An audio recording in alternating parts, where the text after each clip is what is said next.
आज Doubtnut app download करें। Doubtnut पर अपने सभी गणित, रसायन विज्ञान, भौतिक विज्ञान और जीव विज्ञान के डाउट्स का करो सफाया। बस प्रश्न की फोटो खींचो, एक ही प्रश्न को क्रॉप करो और तुरंत वीडियो सोल्यूशन पाओ। अभी डाउनलोड करें। हमें दिया हुआ है कि डेविसन जर्मर के प्रयोग का महत्व बताइए कि उनका महत्व क्या था उनके प्रयोग का। सबसे पहले बात करते हैं सन 1927 में। सन 1927 ईस्वी में डेविसन और जर्मर नामक वैज्ञानिक ने एक प्रायोगिक प्रदर्शन किया। किस आधार पर उन्होंने क्या लिया? उसके लिए उन्होंने लिया निकेल का क्रिस्टल, और निकेल के क्रिस्टल की संरचना पर इलेक्ट्रॉनों के पुंज जो थे उनका उन्होंने टकराव करवाया। मतलब इलेक्ट्रॉन पुंजित हुए थे तो इलेक्ट्रॉन यहाँ पर हमने उसे लिख लिया पुंज, जो किसी स्रोत से उत्पन्न हुए थे। इस प्रकार इलेक्ट्रॉन पुंज का निकेल क्रिस्टल से टकराना कौन सी घटना हुई? ये एक विवर्तन की घटना थी। विवर्तन की घटना किसमें होती है? विवर्तन की घटना तरंगों पे होती है। तो इस प्रकार से इलेक्ट्रॉन पुंज तरंग के रूप में यहाँ पर व्यवस्थित हुए। अब यदि इलेक्ट्रॉन पुंज को हम क्या माने? इलेक्ट्रॉन से मिलकर बना हुआ माने, तो इलेक्ट्रॉन यहाँ पर थे। अब इलेक्ट्रॉन के लिए उसके पुंज को हमने पूर्ण रूप से क्या लिया? एक तरंग के रूप में लिया। तरंग के रूप में लिया तो उनके संगत जो उसका किसी तरंग का उससे संबद्ध जो तरंग दैर्ध्य होता है, दैर्ध्य, देखिए इसका मान से निकला। इसका मान डी ब्रोगली के आधार पर, डी ब्रोगली नामक वैज्ञानिक ने किनके आधार पर दिया था? उन्होंने द्रव्य तरंगों के आधार पर दिया था। द्रव्य तरंगों के आधार पर एक समीकरण दिया किसी पुंज के लिए या किसी किरण के लिए। यदि हम उनके तरंगदैर्ध्य को देखें तो तरंगदैर्ध्य का सूत्र क्या होता है? इस प्रकार से देखिए, यहाँ पर इलेक्ट्रॉन की बात की जा रही है तो त्वरित इलेक्ट्रॉन पुंज से संबंधित जो तरंग होता है वो क्या होगा? उससे संगत जो तरंगदैर्ध्य का मान जिसे हमने लैम्डा से प्रस्तुत किया है वो क्या होता है? यहाँ पर 150 हमने क्या लिया? 150 संख्या थी, नीचे हमने v लिया हुआ है और यहाँ पर हमने गुणा किया एंगस्ट्रॉम के रूप में।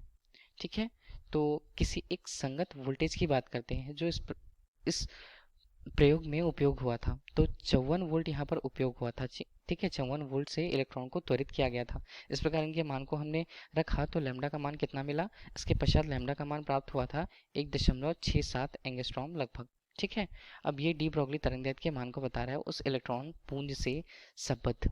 तो ठीक है, ये तो हमें बताया कि द्रव तरंगों के लिए तो कोई तरंग होती है, इनकी प्रकृति को यहाँ पर बताया गया। इसके अलावा इसकी तुलना किससे की गई थी? इस समीकरण पे इसकी तुलना की ब्रेग समीकरण से। ब्रेग समीकरण के अनुसार यदि हमने इलेक्ट्रॉन पुंज को किसी क्रिस्टल पर टकराया हुआ है तो वो उसके लिए समीकरण देता है। ब्रेग समीकरण के 2d यहाँ पर साइन थीटा बराबर क्या होगा? इसका मान n लैम्डा के रूप में।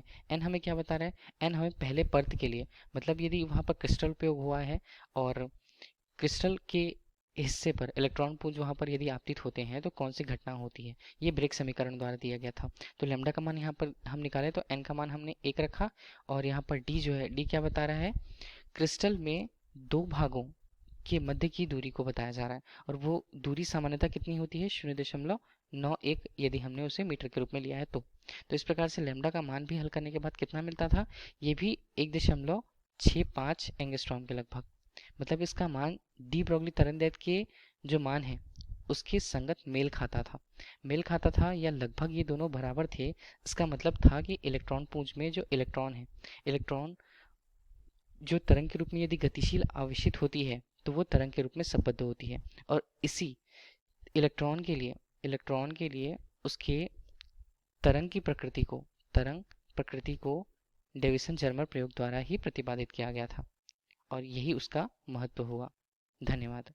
कक्षा 6 से 12वीं से लेकर नीट, IIT, JEE वो एडवांस के लेवल तक 1 करोड़ से ज्यादा छात्रों का भरोसा।